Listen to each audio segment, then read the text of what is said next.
Thank you. Yep. All right, moving on to our next question in queue. Aurelia End with AFP, please go ahead.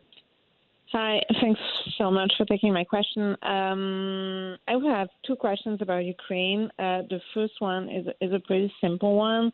Can you say that as of now there is no U.S. assistance anymore going to Ukraine, that it's de facto over?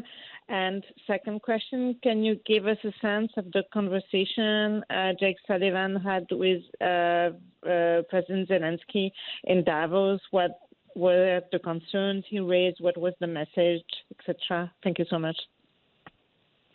On your first question, our last security assistance package was authorized on the 27th of December. Now, I would have to refer you to the Pentagon to talk to you about each of the items in that package and where they are in the shipment process. I don't know if every single thing in that package has actually arrived in Ukraine. As you know, sometimes it takes as little as a few days. Sometimes it takes a couple of weeks or more for material to get to Ukraine. But that was the last one. There isn't another one in the works right now or being scheduled for announcement or delivery. We meant it when we said it at the time that was the last one for which we had replenishment authority, and there's not another one in the works right now. And that is why it's so important for us to get this national security supplemental funding for Ukraine so that we can keep that aid going, as is clear that the Russians continue to want to strike civilian infrastructure and continue to carry on the war inside Ukraine.